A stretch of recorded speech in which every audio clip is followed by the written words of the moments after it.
Hello everyone. Oleg Şahin here, CMO at Prophy. I'm delighted to welcome you to today's discussion with two remarkable voices in scholarly publishing. First one is Oleg Ruchayskiy. He brings his unique perspective as both Prophy, CEO, and professor at Niels Bohr Institute, while Ali Şahin shares deep insights from his work and as general manager at AVES Publishing. Together, they'll explore how we can strengthen peer review in the era of rapid technology advancements. Please feel free to share your questions, these thoughts in the chat in Zoom, and looking forward for meaningful exchange and insights. Over to you, Oleg and Ali. Thank you very much, Alex. So let me probably start with a few words. So as Alex said, I'm a scientist and have been a scientist for all my kind of adult life, working in the area of particle physics and cosmology, and also a founder of a company which exists on the market for already 7 years now, called Prophy. Company which mostly does finding experts and peer reviewers for funding agencies and for the scientific publishers.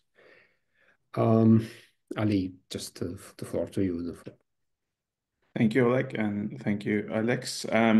My name is Ali Şahin. I am the general manager of AVES or AVES, and I'm not a scientist like Oleg, but I'm a publisher, and I've been doing this for close to 15 years now. I'm also a council member at European Association of Science Editors, AVES as short. And I would suggest everyone to take a look at AVES just after this webinar, maybe become members. And I wanted to firstly thank Prophy for collaborating on this webinar. I'm sure it's going to be interesting for our audience, who are mostly, I've just took a quick look, they're mostly journal editors. I know some of them. And I'm again sure most of them are struggling with their peer review processes. And I think they're sometimes struggling with the quality of the peer reviews they receive, if they ever receive it. Maybe we can start with that, Oleg. What do you think? How do we define quality, and how do we help improve it with journals or the peer reviewers?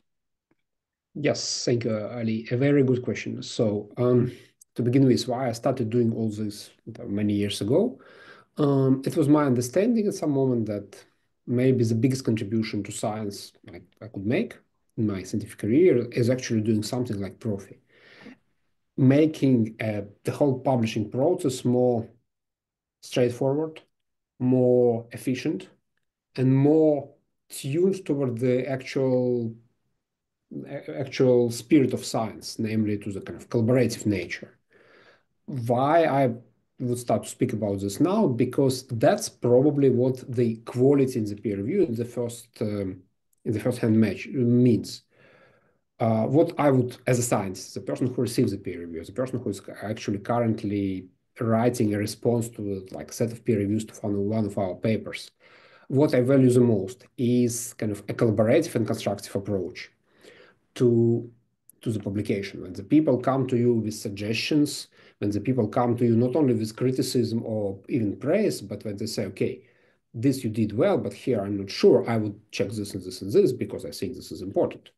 And that's what essentially helps us to kind of continue. I mean, it's called peer review because it's a peer-to-peer process. You and me are both on the same field. We are both interested in the outcome of this, that truth kind of being discovered, scientific truth is being discovered. And that's why I'm helping you, if I'm a reviewer and you're an author, to do this work. And when we thought about this, and as I said, like me and my co-founders, we thought that this could be one of the most important contributions we can do to the field of science. We started to think, okay, how do we approach this? It's a very broad desire, right? And it has many facets, and we may touch on some of them. But we essentially started from if you wish, as simple as the first step towards this, which became a company at the end, namely, how do I find people who have expertise on a given paper? Because this is a necessary but not sufficient condition for the good peer review. The person should really understand what the manuscript is about. And in the funding agencies, as a side note, for the funding agency, situation may be slightly different because sometimes people may not need to know the methodology of the process, but they may reflect on the general relevance of this, especially when it's a multidisciplinary grant application. There you may imagine a situation when the person is not an expert, but has a broad view on the field and can tell which questions are actually important to address. Not that much in the scientific publishing, where we actually speak not about future research, but about past research. We want to report our results, and the peer reviewers want to make sure it is correct. And that's, as I said, the step number 0, the necessary condition, by no means sufficient condition, is the person whom we are suggesting an expert. And this is essentially what Prophy does. At some moment of time when we will kind of share our views, I will be happy to show to you a generic kind of how Prophy works, and it will give you an idea how we are tackling this problem. But essentially, like to put it in a very few words, we build an expertise profile of every scientist who ever published a manuscript.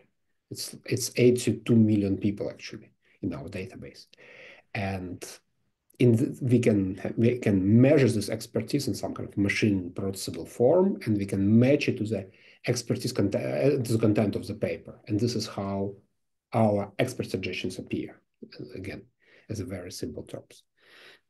So, Ali, for me, as an author, first of all, does the review contributes to improve my paper?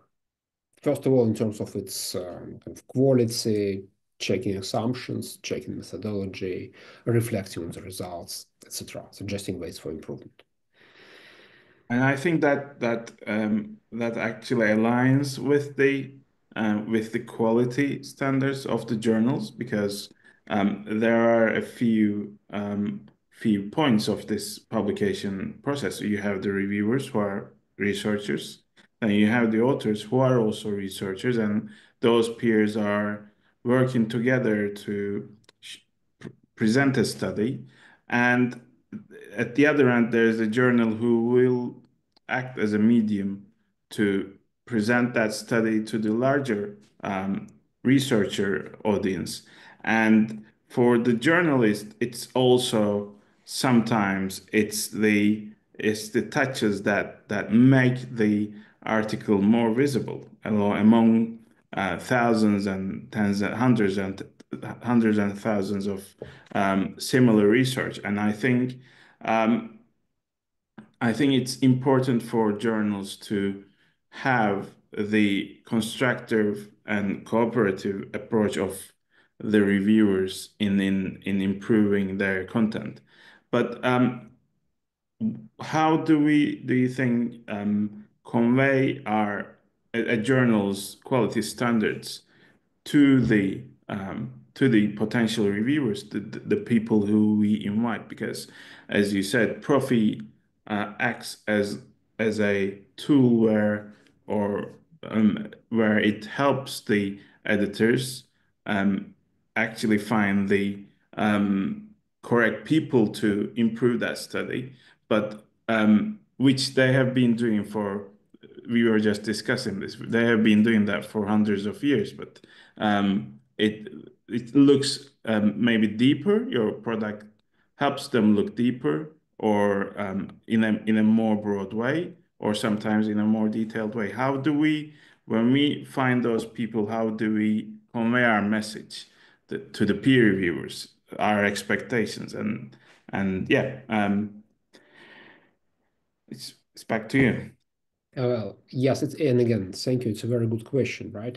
One of the things which I think is not sufficiently present right now in the kind of publishing world, again, judging from me as the receiving end of this, when I'm being invited to peer review into my topical journals, is the explanation, some very broad, why I was selected.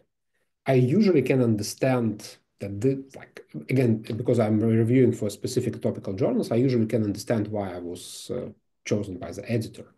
But probably, and I think that goes across the fields and across the domains, it would be important for me as a potential peer reviewer to understand, why did you select me? Which of my works actually triggered your interest in this subject, right? I mean, in the ideal world, we would like to do it in such a way that, okay, here's the paper which challenges my results, so I probably should have a say about what this paper is doing. And of course, that's a very narrow range of publications which directly come into confrontation with the previously published works. We know that most of the works they're just adding something on top. So How would that change in your approach to that paper, knowing which paper was triggered that invitation? well, I mean, I think it's not surprising for you. And again, I am sharing my opinion of editors with whom I had communicated through the course of my career as scientist and as a Prophy founder. And you are welcome to suggest your own perspective. So I'm not talking to the audience and to you, Ali, in particular, right? But for me, not all my papers are created equal. And some of them I value more, some of them I value less. Some of them I understand that they have been broadly known and create for me certain kind of reputation. I mean, in my community, but some of them may be something which I don't think about very high, over tangential for me as in my research, because sometimes we join groups and contribute to the papers in an insignificant way or less significant way, let's be not so modest. So for me, of course, those where as my key expertise, I would be very much interested to contribute. That again brings us back to this Prophy technology, which tries to match the experts. I mean, second thing, which is kind of I think important for me, is if a reviewer's invitation puts this in perspective, right? For example, if somebody comes to me and says, "Look, this paper heavily relies on your works, so we think that you are a good expert because of that." I would say, okay, let's see why is this. So this paper is probably a follow-up to one of my works or development of one of my works, which makes sense for me to look at this and review it, right? Because then I'm naturally an expert to this. So, and that's one of the things again which we at Prophy can trace. And then, as I said, this helps out as far as I can see from our customers. This helps to engage people.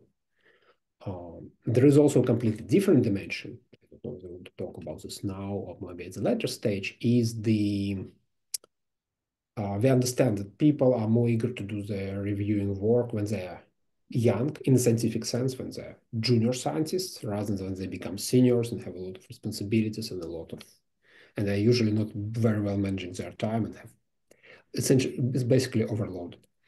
So on the other hand, the younger people have less expertise. So that's kind of probably another thing. I think that you are expert enough to do this review. It's a sign of appreciation from you editors who are representing a community in this case, to me as the potential peer reviewer. You are young, but your research record in this particular field looks promising. That's why we are engaging you.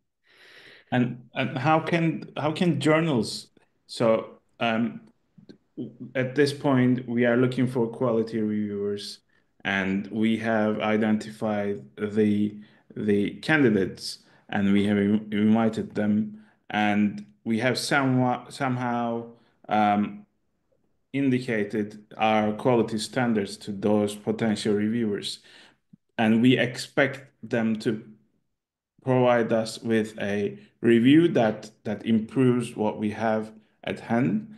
But what can journals do to help the reviewers? Because as you said, we will have the junior researchers, we will have the senior researchers who has done probably hundreds, sometimes thousands of reviews.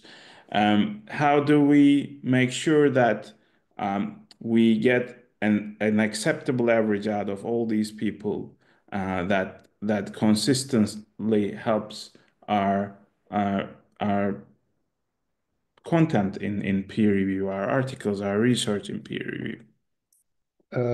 What I will say now is maybe it's definitely not a kind of commonplace. It's not a well-accepted point of view. So view it as one of my visions and our kind of ideas to move forward. And it may even be controversial. So kind of please bear with me. I mean, I say that it would be great. I mean, today we all speak that peer reviewers are done completely silently. Peer reviewers are not rewarded. There is no recognition, no reward for this. And that's all very true. It's also true that they are not accountable. So whatever I write in the peer review will not be held accountable for. In the worst case scenario, the editors will decide that I'm a very bad reviewer, will never invite me again. Itself is not a punishment, as you understand. So what I would imagine is something like, I don't know, a trust pilot, so the website where you as an editor can leave a 1, 2, 3, 5 stars for me as a reviewer. I mean, of course, not on the trust pilot per se, and there are a lot of questions how to be done, who should be doing this. But of course, this would matter a lot, right? Because submitting a poor quality peer review and receiving 2 stars from a journal would be very not only bad, maybe not even bad for reputation, although we may also argue about this, but very kind of frustrating, right? I mean, we know that all the big aggregators where this is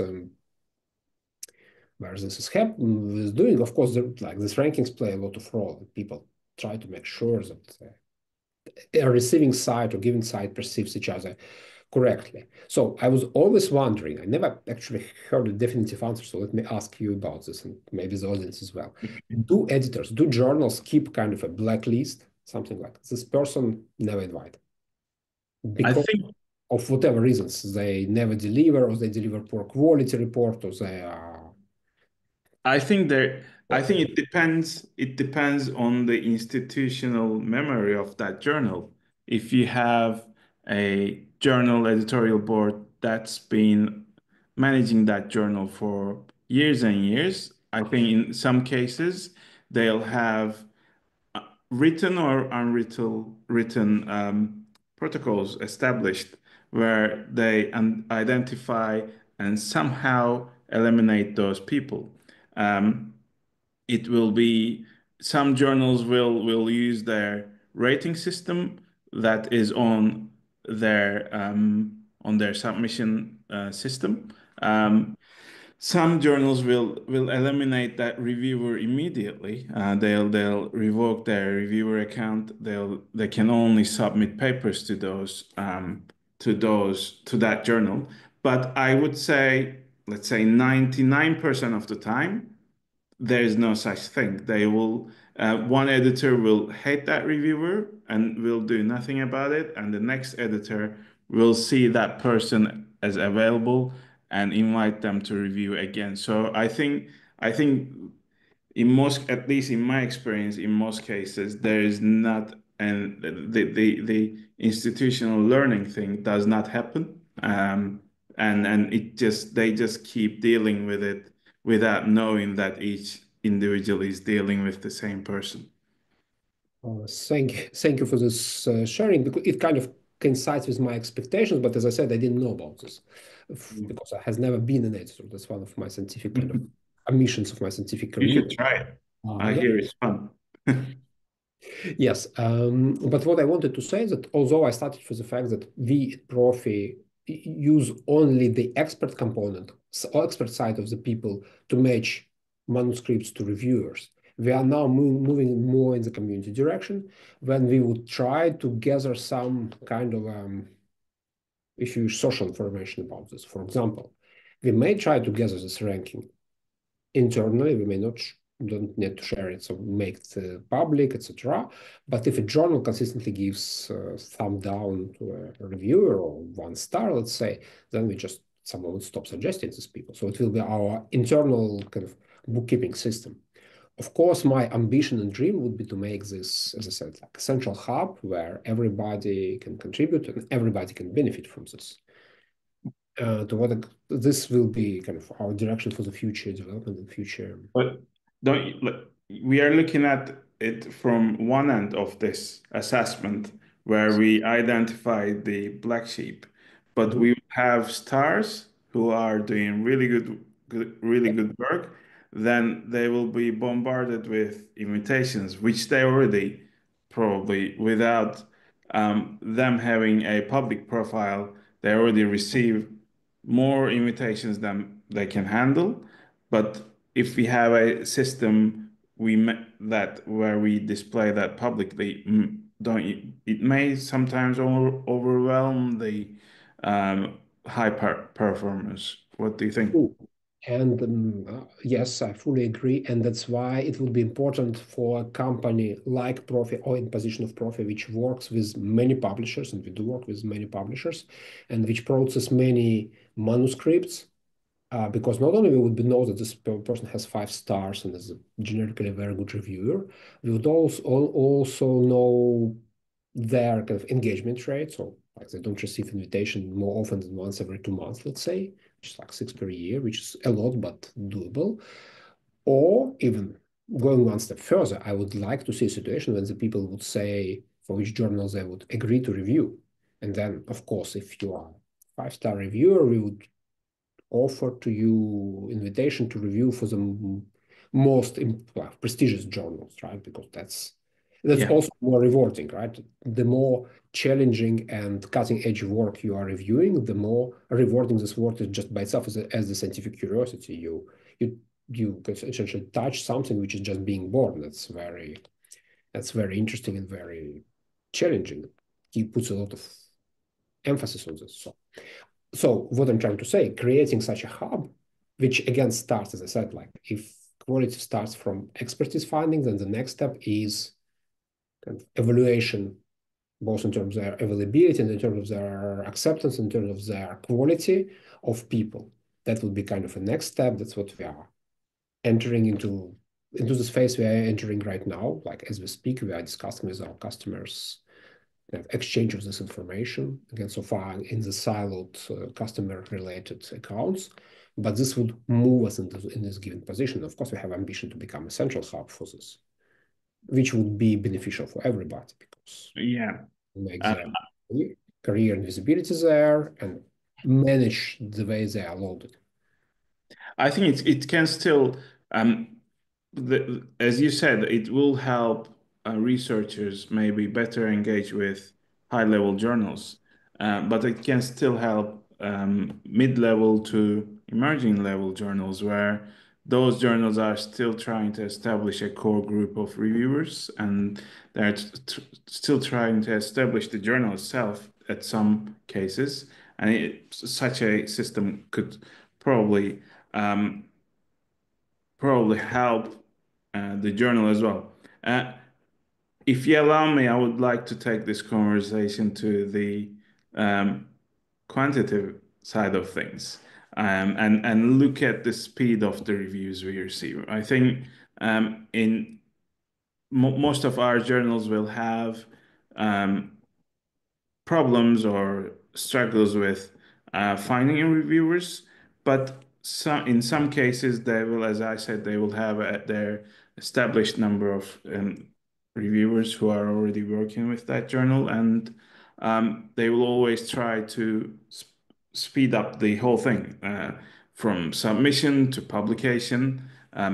It is very important, and it's probably one of the main areas we focus at all levels, the speed of the whole process. How do we reduce the turnaround times with reviewers? And we should at the same time not sacrifice the quality of the review we receive. Can Profi help us with that? Or if not, is there any other tactics you would like to share on that? Yes, I mean, that's of course a central question for the whole publishing industry. Um, how can we do it quickly? And not only for publishing industry, but also for the author side. Because, okay, my manuscript is somewhere in the depths of the journal for half a year. I don't know what's going on. I mean, I can hear this all the time about all kinds of journals, both big and small. And I have recently very positive and very negative experience with the journals of a completely different impact factor tiers, like those where you would think things should go like very smoothly, and those where you don't expect such a great quality of service, and actually things are contrary to your expectations. So Like diversity is huge here.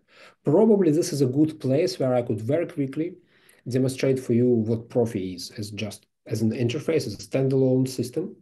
And this will help me to continue this discussion. Because, and so let me just share my screen. So as Prophy exists is integrated in a number of manuscript managing systems, including Manuscript Manager, Editor Manager system, EGPress, in the near future Scholar One. But what I want to show you here is like I take and run the manuscripts as some open access document, and I just need its PDF, and again, this can be done through the API, but I will do it in a kind of as a standalone system, and I click upload, and I click choose a file, and select this PDF from my hard drive, and click upload. And at this moment, the processing happens, and not only the processing, but also matching of the authors. You will see in a moment why you need it. So found big bunch of authors, title, abstract, full text. And the first thing we do with this manuscript, once we figured it out, we annotate it. So that's a big document. What was this? 38 pages. And we annotated it with 400 scientific concepts. And when I say concepts, I don't mean keywords. This is our annotation. So you can see that it's related to SARS-CoV, and you can see all kinds of very detailed scientific concepts which explain to you like SARS, and then SARS variants, and the Delta in particular, and SARS spike proteins, and live attenuated viruses, and attenuated vaccines, and then more general things like immunoglobulins, mDNA vaccines, and so on and so forth. All this together, kind of co-edited in a certain machine-readable way, creates for us a fingerprint of this particular document. And when I click Find Referees, this fingerprint goes into our database of this 82 million authors, and it matches those people. And those who match more than once go on top. And this is how this would look for you. So you would see the bunch of people, like top 50 by default. I can show you how this look like. This is number of their papers. We are taking top 10 by relevance, and this is their similarity with the work in question. So similarity 1 is the similarity of article with itself. So people with papers whose similarity range between 95 and something like 85% are in this list. And then a number of things which you can see here at a glance. And while I was speaking about quality, you can actually engage the time. It should take you under 5 minutes to find a reviewer. Namely, you see that all these people are relevant. You see why they are relevant. And this is their papers of relevance to a particular manuscript. These are not their most cited papers. These are not their most famous papers. These are papers most relevant to this manuscript. And you see also that this person, for example, has a conflict of interest because he had 3 common articles with some of the authors in the last 5 years. And you can see what was those articles and who was the person with whom he was working. So that's not a good reviewer. That's not a good reviewer. There are also people who would share not authorship, but affiliations. They would be marked differently, not here. Let's look at the author number 2, Rita Chen. You can see what she's working on. You can see her full profile, actually. That's automatically generated profile. It's Google Scholar-like style. So she has 97 papers, works in Washington and St. Louis, publishes some papers from Nature Medicine to clinical chemistry.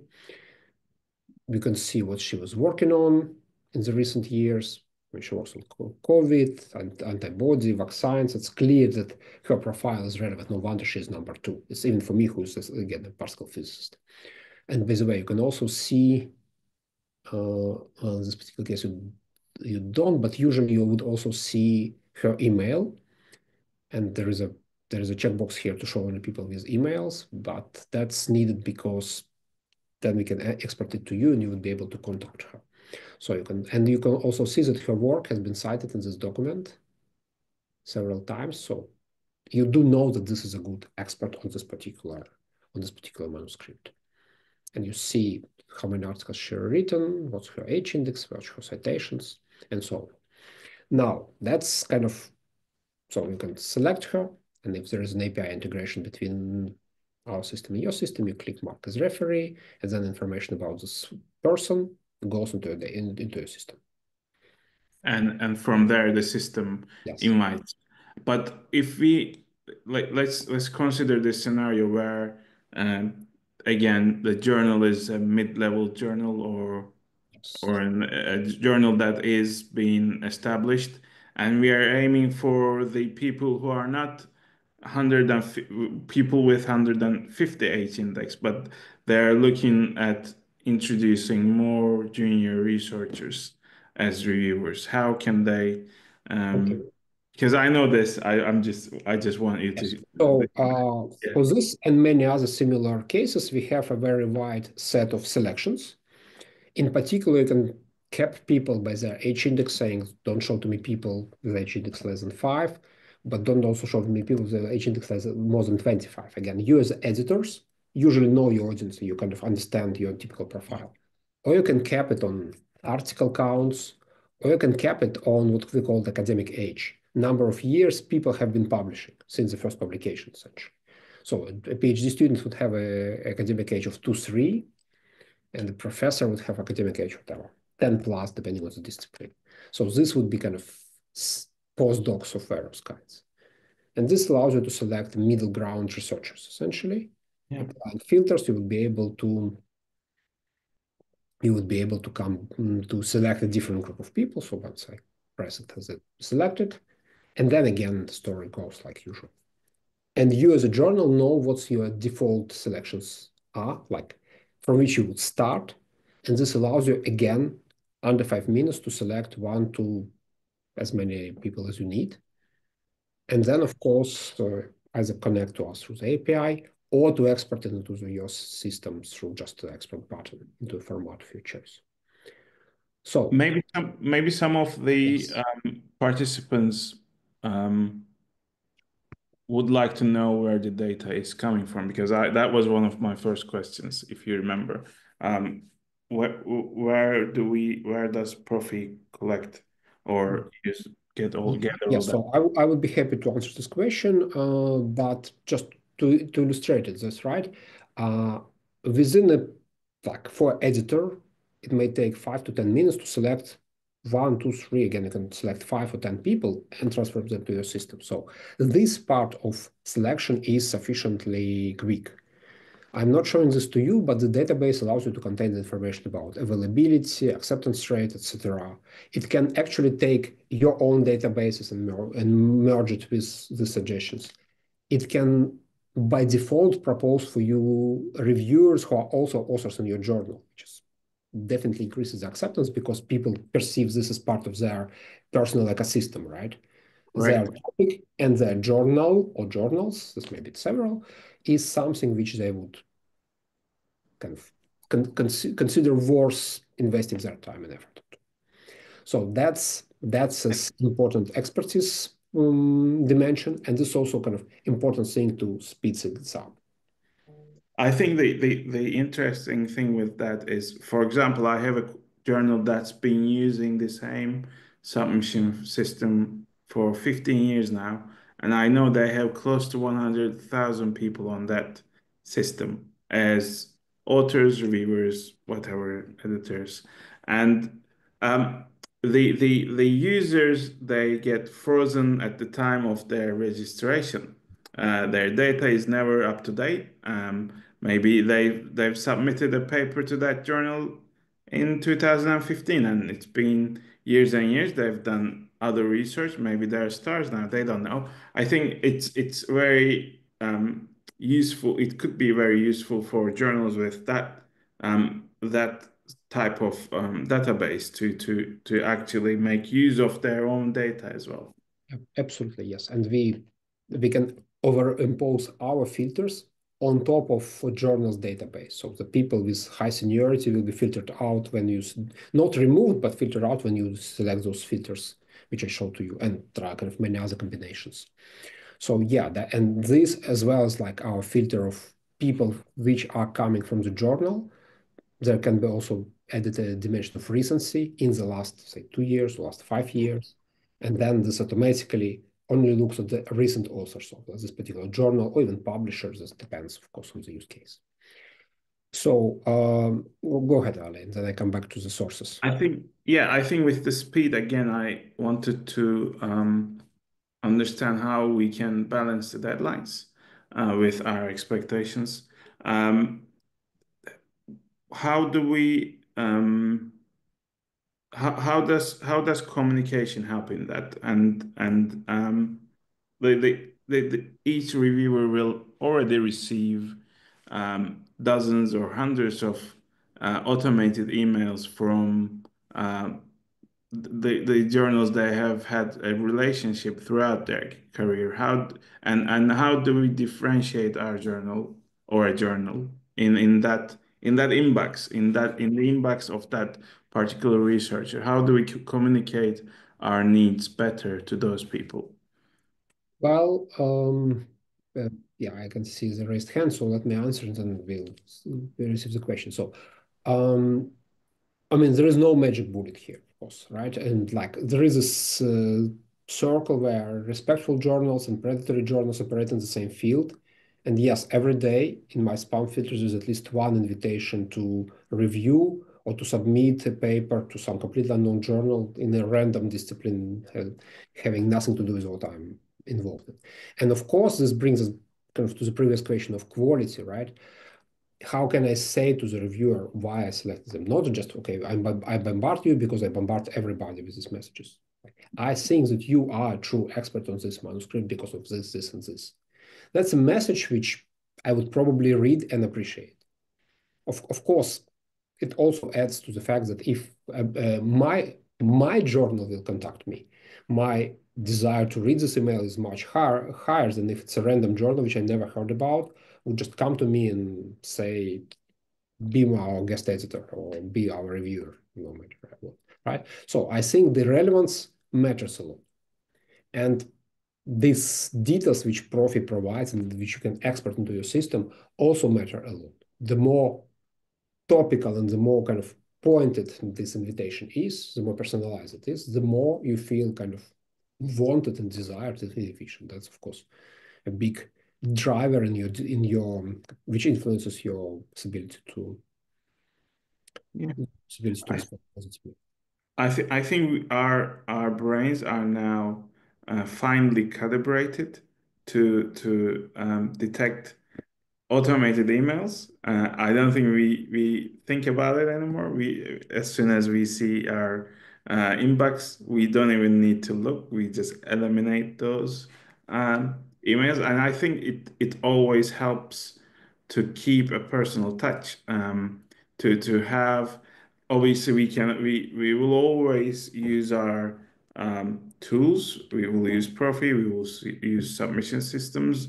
We will use everything available to us.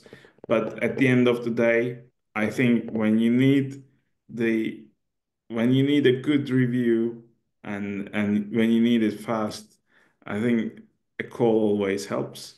And or a personalized email directly from the editor, it always helps. I think sometimes the editors can mistake the tools that they use, and they can overly rely on them.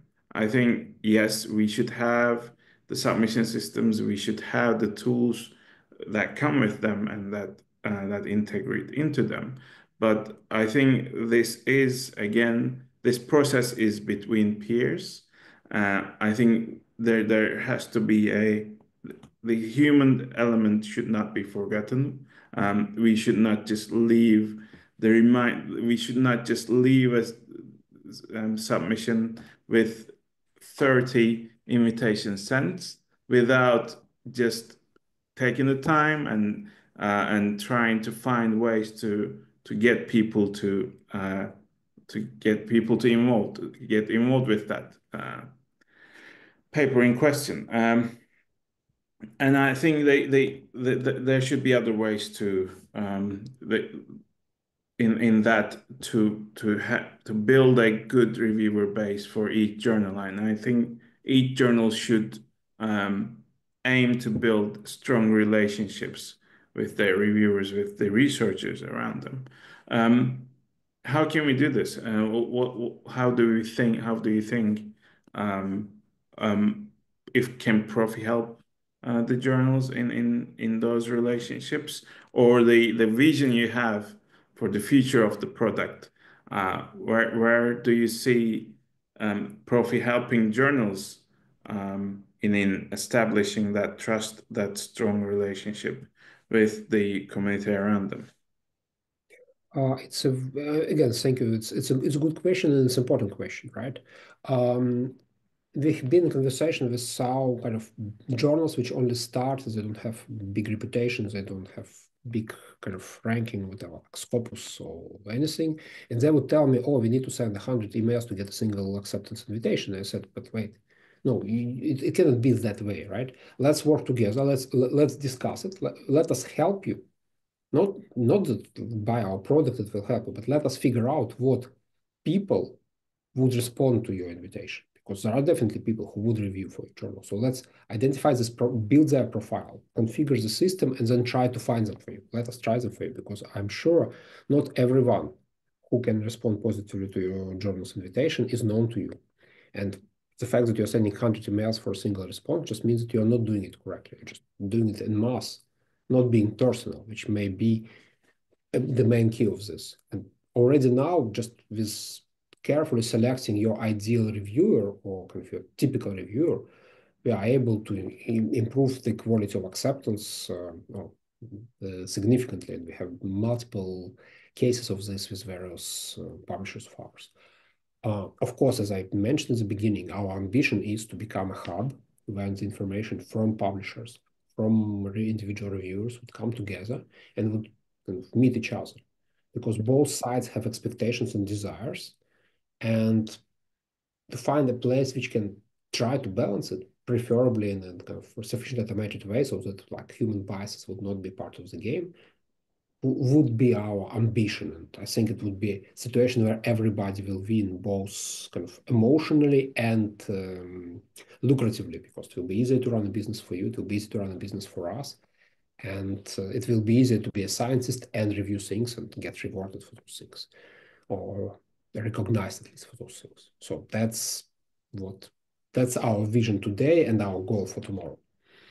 And from a practical standpoint, I think journals should also think about what we've been talking about, what the reviewers can do for the journals, and the journals should also ask the questions what they can do for the reviewers. I think especially smaller journals, the newly established journals, they should look for people who can grow with that journal, maybe junior researchers who will help that journal improve, and in time they will become editors of that journal, again keep improving the same journal. I think journals can look for community members who can take the journey with them.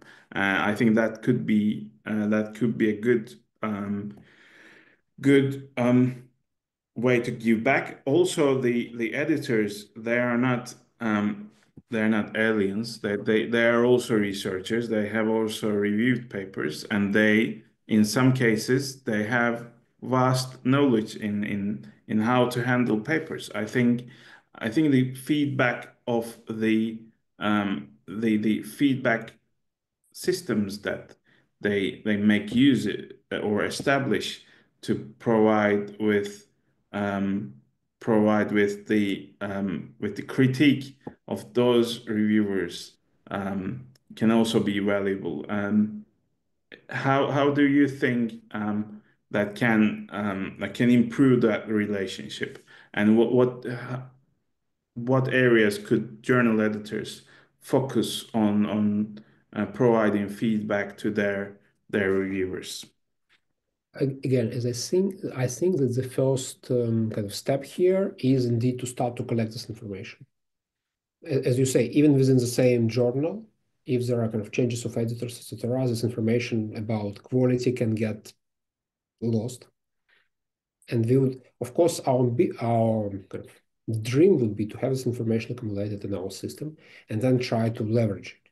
And of course, this will not be handled, I mean, just you as a publisher side and us as the kind of technology side will not be able to handle this question fully, right? We would have to kind of create certain momentum in the community, which needs it for many reasons, right? What is review recognition? It's a single place where you as a university, you as a publisher, you as a founder can go and see whether the person has previously reviewed for X, Y, Z. Today, this is all over the place, right? Personal CVs, OrgID profile. Some journals send you just to your mailbox certificates you have reviewed for this journal. Some journal give it upon request, and so on and so forth. So if I, as decision making who wants to reward scientists who do peer review, want to do it, it's not possible because there is no place where I can get this information. Even with all my will and even with all my resources, right? I have to do it like on a person by person basis, and that's of course unacceptable. So you know that there are kind of projects, and we are part of some of them which try to combine reviewer suggestion with reviewer recognition, and this will be a big step in this direction. And I think this momentum is going. Unfortunately, it has been kind of accelerated by the recent lawsuit going on right now in New York of kind of scientists against big publishers who claim that they are just exploiting them and kind of essentially stealing public money for private goods, which of course, I mean, that's a bad reason, but kind of at the end of the day, this will force everybody to turn towards the review recognition in one way or another. So that's definitely something which we will see, I think, like within 2025 or so, we will just really see the change of momentum here. And even it's because this movement is now everywhere. And similar things are kind of coming from funders' side, from the university side, which are kind of employers of the scientists. I think the momentum here is positive. I would like it to be much faster than it is, but I believe it will happen. And this will be also beneficial for the publishers because it will make the peer review process more open and create this ecosystem done through Prophy, done through somebody else, which will allow you to see who are the reviewers. And this will also help with bad reviewers because if everybody is on this peer review platform and you are not, then that feels bad, right? I mean, you're explicitly neglecting your community duties, which is kind of most of the people don't like to be this way. I would like to just do a self plug there. We've done another webinar on that New York lawsuit with the reviewer credits team. I believe they're a partner of yours. Our audience members can go to AVES's YouTube channel to see that past webinar, including this. This will also go on our YouTube channel, and Prophy will have this available on their channels as well. I'll have a final question or final point, key point to discuss. Then we can start going through the audience questions. In the meantime, our audience members can add any questions they have in the Q&A area down below. I think we have looked at the way we receive quality reviewers. We have looked at the way we receive those reviews quickly, and we have looked at our relationship with the reviewers. But is there a way? How does Prophy, or how do we balance the workload of reviewers, and how do we keep our journal editors aware of how much they ask from their reviewer community, and how do we respect their time? I think every single person we send these invitations to, they're probably very busy.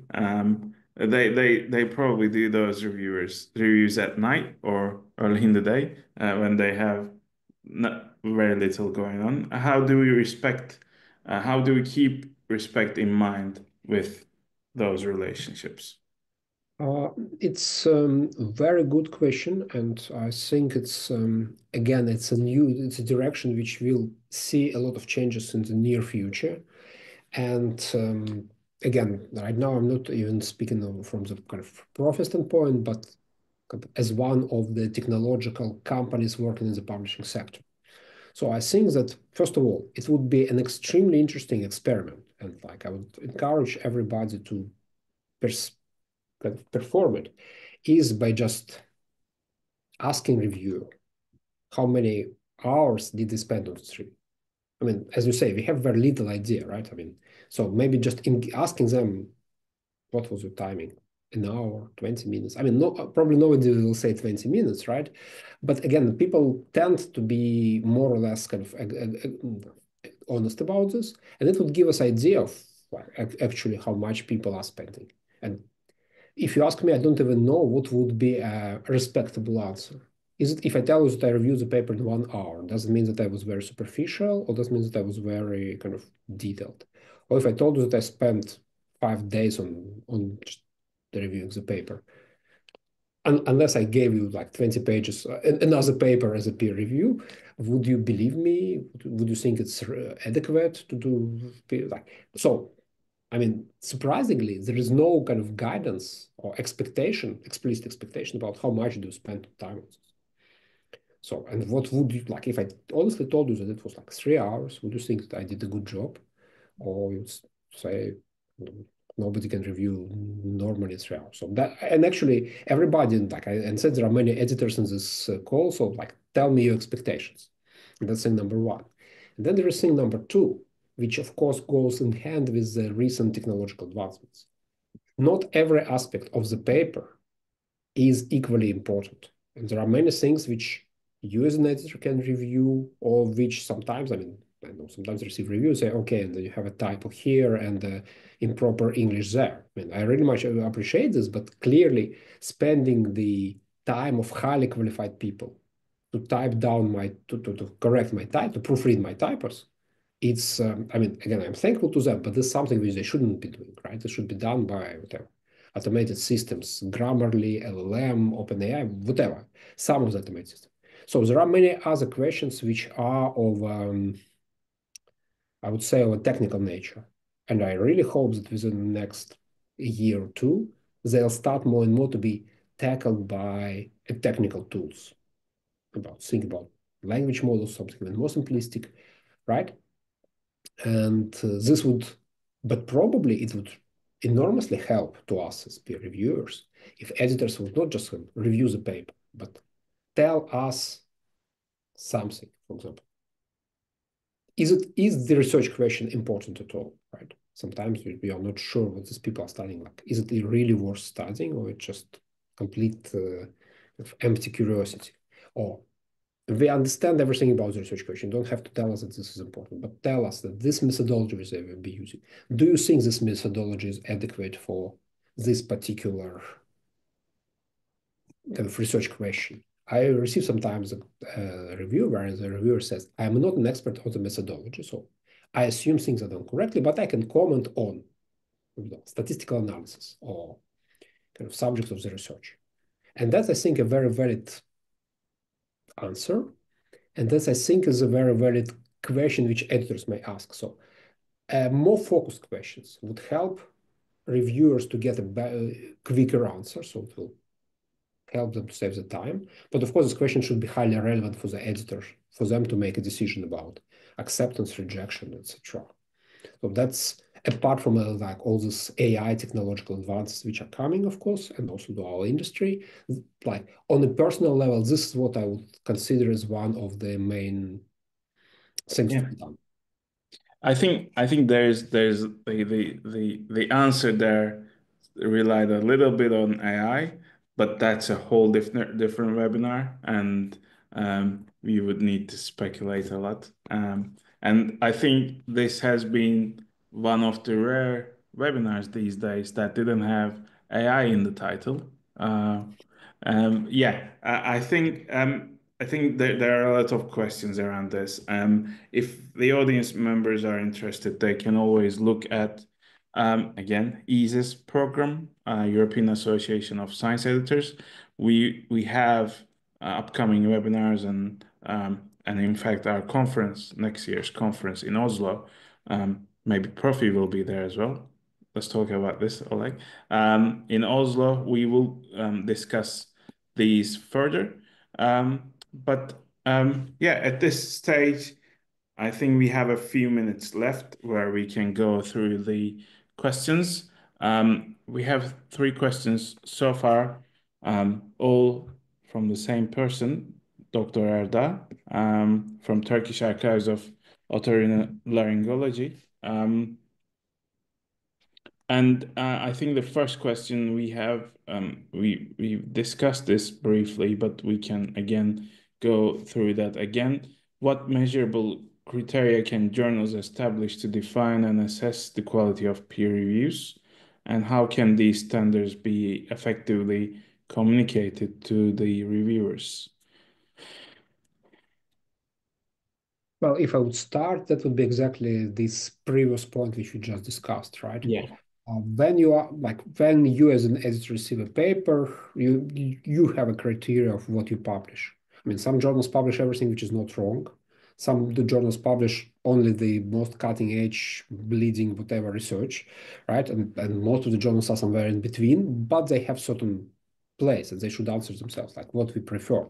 Correct papers, but not very exciting, or exciting papers, but maybe sometimes speculative. What we value more? A cool idea, but kind of superficial realization, or more boring idea, but meticulously worked out things. And again, you don't have to say either or, but if you can ask your reviewer this specific question, one or another, and this depends on what will affect your acceptance, right? What will affect your, what will drive your development of your journal. This will be very helpful to my mind. What do you think? I think we don't, obviously we have to communicate levels of this to the reviewers, but I think each journal should have an internal workflow that is not constant, that is being updated and reviewed and improved and changed with their current needs. Maybe the journal has more papers than they can handle. Maybe like, for example, in 2020, they have all focused on COVID papers and they fast track them. I think that's a good example of an internal workflow where the editors and the editorial board and the journal team can change their criteria on the go. I think, yeah, we should obviously keep a way to display our expectations to the reviewers on the journal website or the submission system or the way we communicate the invitation letters. But I think having an internal workflow that is changing at all times is also important. Second question is, what strategies have proven most effective for journals in striking a balance between faster review processes and maintaining the depth and thoroughness of feedback provided to the authors? Maybe this time you start and I'll kind of add something. Yeah, I think again, it's the way you communicate with them. I think if you want to be fast, it feels like the same answer at all times. It's how you filter those papers, how you eliminate the ones that, because you have limited resources. The reviewers are limited resources for the journal. There are, in most cases, thousands, and each reviewer have a limited amount of time that they can dedicate to the journal. You should keep in mind that it is limited, and you should only the journals should aim to make the most use out of them by only sending the relevant papers to the reviewers and just make life easier for the reviewers. And make sure that you present them a easy to read paper. It should not always be language edited, but at least have a system where you make sure the images in that paper are of good quality, or the references are somehow presented in an acceptable way, or even the submission system you use. If you are using an outdated 20-year-old submission system, maybe the reviewer will not want to work with you, or the other way around. If you are using some very new, not very user-friendly system, they may not want to just work with you. I think keeping the balance there is important. I think the way you keep the depth and thoroughness at a balance, kept at a balance, is again, it's the task falls to the editorial board members. At a certain point, editorial board members can. Oh, what happened? Is it my internet which is frozen?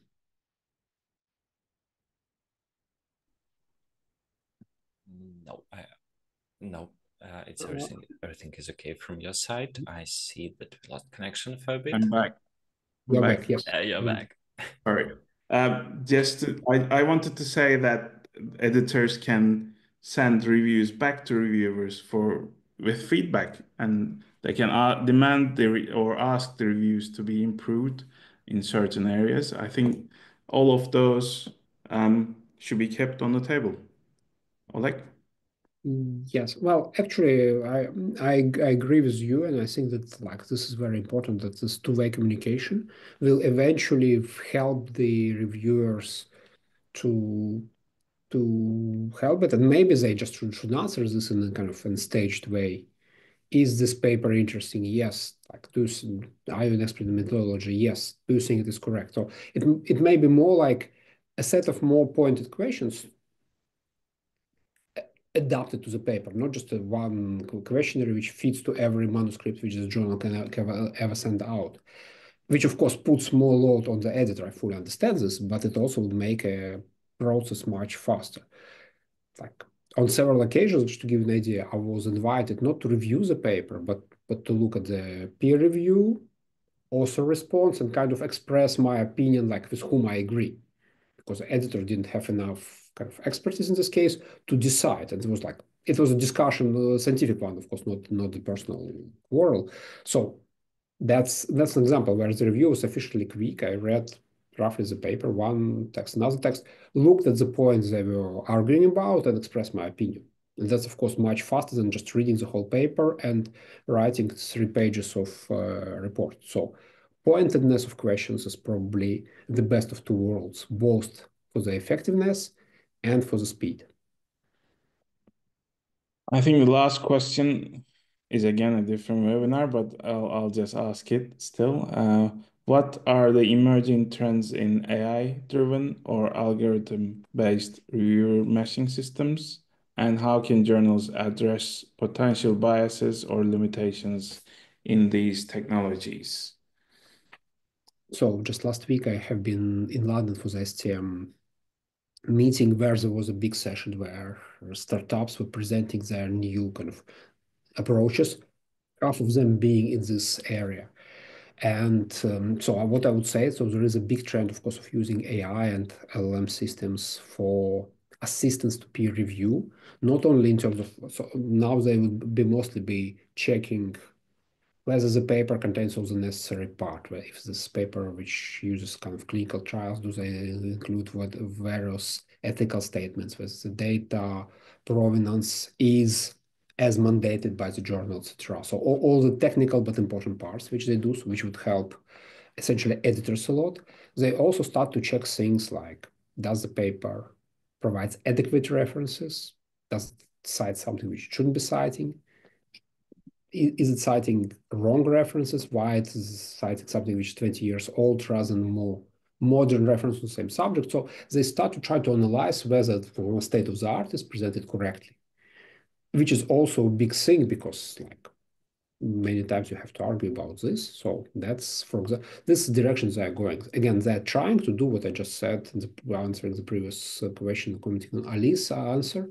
They are trying to provide a set of action points on which you as a human, editor or peer reviewer, have to react and give your answer.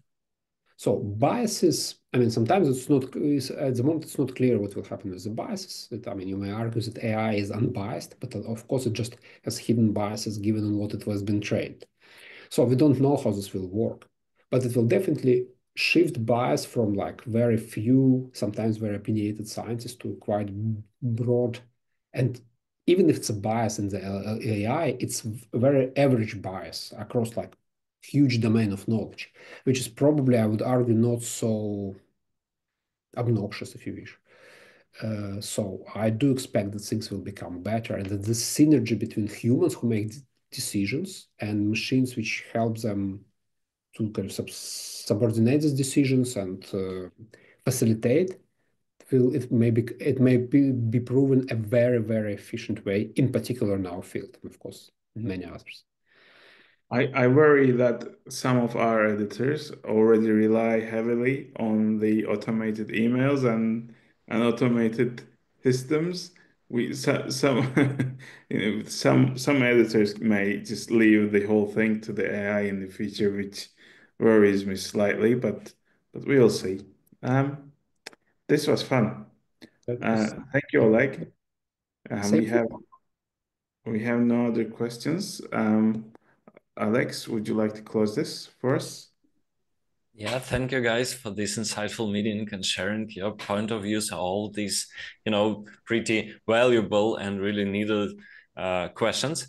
I hope our viewers was satisfied by this webinar and have a nice evening or your time of the day. Thank you.